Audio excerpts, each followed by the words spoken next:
Hi ಎಲ್ರಿಗೂ ನಮಸ್ಕಾರ. ನೀವು ನೋಡ್ತಾ ಇದ್ದೀರಾ ಸ್ಪೀಡ್ ಪ್ಲಸ್ ಕರ್ನಾಟಕ. ನಾನು ನಿಮ್ಮ ಮಂಜು ಗೌಡ.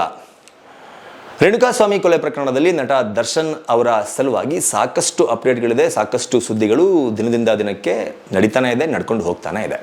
ಇವತ್ತು ಬೆಂಗಳೂರಿನ ಪೊಲೀಸ್ ಕಮಿಷನರ್ ಆಗಿರುವಂತಹ ದಯಾನಂದ್ ಅವರು ಪತ್ರಿಕಾಗೋಷ್ಠಿಯನ್ನು ಮಾಡುವ ಮೂಲಕ ಒಂದಷ್ಟು ಅಂಶಗಳನ್ನು ಸಹ ಮಾಧ್ಯಮಗಳ ಮುಂದೆ ಹೇಳಿದ್ದಾರೆ.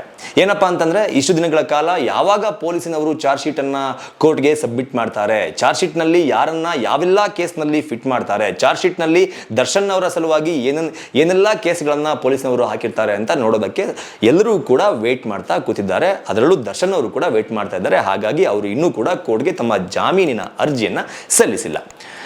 ಪೊಲೀಸ್ ಕಮಿಷನರ್ ಬಿ ದಯಾನಂದ್ ಅವರು ಹೇಳುವ ಪ್ರಕಾರ ತನಿಖೆ ಕೊನೆಯ ಹಂತದಲ್ಲಿ ಇದೆ. ಬೆಂಗಳೂರಿನಲ್ಲಿರುವ FSL ಸಂಸ್ಥೆಗಳೇನಿದೆ, ಈ ಸಂಸ್ಥೆಗಳಿಗೆ ಕೊಟ್ಟಂತಹ ಒಂದಷ್ಟು ಇನ್ವೆಸ್ಟಿಗೇಷನ್ಗೆ ಬೇಕಾದಂತಹ ಒಂದಷ್ಟು ಮಾಹಿತಿಗಳು, ಒಂದಷ್ಟು ವರದಿಗಳು ಈಗ ಆಲ್ರೆಡಿ ಪೊಲೀಸರ ಕೈ ಸೇರಿಯಾಗಿದೆ. ಅದರ ಜೊತೆಗೆ ಹೈದರಾಬಾದ್ಗೆ ಕಳುಹಿಸಿದಂತಹ CFSL ವರದಿಗಳು ಆಲ್ರೆಡಿ ರೆಡಿಯಾಗಿದೆ. ಇನ್ನು ಕೆಲವೇ ದಿನಗಳಲ್ಲಿ ನಮ್ಮ ಕೈ ಸೇರುತ್ತೆ, ಆ ವರದಿ ಕೂಡ ರೆಡಿಯಾಗಿದೆ ಅಂತ ಮಾಹಿತಿ ಬಂದಿದೆ.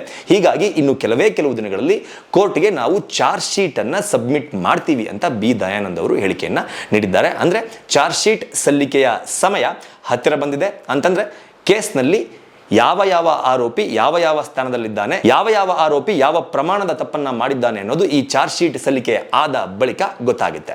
ಇದೆಲ್ಲದಕ್ಕಿಂತ ಮುಖ್ಯವಾಗಿ ಇದೇ ಪ್ರೆಸ್ ಮೀಟ್ ನಲ್ಲಿ ದಯಾನಂದ್ ಅವರು ಹೇಳಿದ ಪ್ರಕಾರ ಅವರಿಗೆ ಒಂದು ಪ್ರಶ್ನೆ ಎದುರಾಗುತ್ತೆ. ಇತ್ತೀಚೆಗೆ ನಟ ಚಿಕ್ಕಣ್ಣ ಪರಪ್ಪನ ಅಗ್ರಹಾರ ಜೈಲಿಗೆ ಭೇಟಿ ನೀಡುವುದರ ಮೂಲಕ ನಟ ದರ್ಶನ್ ಅವರನ್ನ ಭೇಟಿ ಮಾಡಿ ಬಂದಿದ್ರು.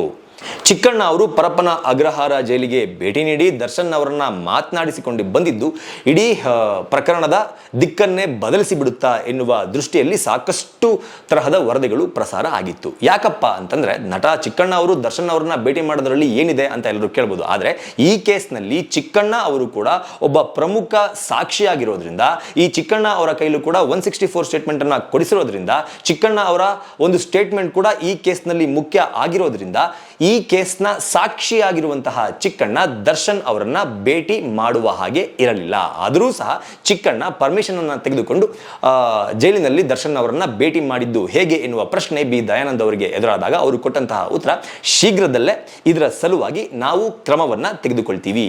ಏನ್ ಆಗಿದೆ ಅಂತ ವಿಚಾರಣೆಯನ್ನ ನಡೆಸಿ ಅವರು ಏನಕ್ಕೆ ಹೋಗಿದ್ರು, ಏನೆಲ್ಲ ಮಾತುಕತೆ ಆಯಿತು, ಆ ಭೇಟಿಯ ಸಂದರ್ಭದಲ್ಲಿ ಆದಂತಹ ಮಾತುಕತೆಗಳೇನು, ಏನೆಲ್ಲ ಮಾತುಕತೆಗಳು ಎಕ್ಸ್ಚೇಂಜ್ ಆಯಿತು ಅನ್ನೋದನ್ನ ಅವರನ್ನ ಕರೆಸಿ ವಿಚಾರಣೆಯನ್ನ ಮಾಡ್ತೀವಿ, ಅವರ ವಿರುದ್ಧ ಕ್ರಮವನ್ನ ತೆಗೆದುಕೊಳ್ತೀವಿ ಎನ್ನುವ ನಿಟ್ಟಿನಲ್ಲಿ ಒಂದಷ್ಟು ಮಾತುಗಳನ್ನ ಬಿ ದಯಾನಂದ್ ಅವರು ಆಡಿರುವಂಥದ್ದು. ಮೋಸ್ಟ್ಲಿ ಈ ಪ್ರಕರಣದಲ್ಲಿ ಚಿಕ್ಕಣ್ಣ ಅವರು ಮೋಸ್ಟ್ಲಿ ಗೊತ್ತಿದ್ದು ಹೋದ್ರೋ ಗೊತ್ತಿಲ್ಲದೆ ಹೋದ್ರೋ ಅದು ಅವ್ರಿಗೆ ಗೊತ್ತು. ಆದರೆ ಈ ಪ್ರಕರಣದ ಆರೋಪಿ ಆಗಿರುವಂತಹ ದರ್ಶನ್ ಅವರನ್ನ ಈ ಪ್ರಕರಣದಲ್ಲಿ ಸಾಕ್ಷಿಯಾಗಿರುವಂತಹ ಚಿಕ್ಕಣ್ಣ ಅವರು ಮೀಟ್ ಮಾಡಿ ಮಾತನಾಡಿದ್ದು ಎಷ್ಟರ ಮಟ್ಟಕ್ಕೆ ಸರಿ ಅನ್ನೋದು ಎಲ್ಲರ ಪ್ರಶ್ನೆ ಆಗಿದೆ. ಏನನ್ಸುತ್ತೆ ನಿಮಗೆ ಈ ಸ್ಟೋರಿಯನ್ನು ಕೇಳಿದಾಗ ಅನ್ನೋದನ್ನ ಕಮೆಂಟ್ ಬಾಕ್ಸ್ ಮೂಲಕ ತಿಳಿಸಿ ಅಂತ ಕೇಳ್ಕೊತಾ ಈ ವಿಡಿಯೋನ ಮುಗಿಸ್ತಾ ಇದ್ದೀನಿ. ನಮಸ್ಕಾರ. Speed plus Karnataka.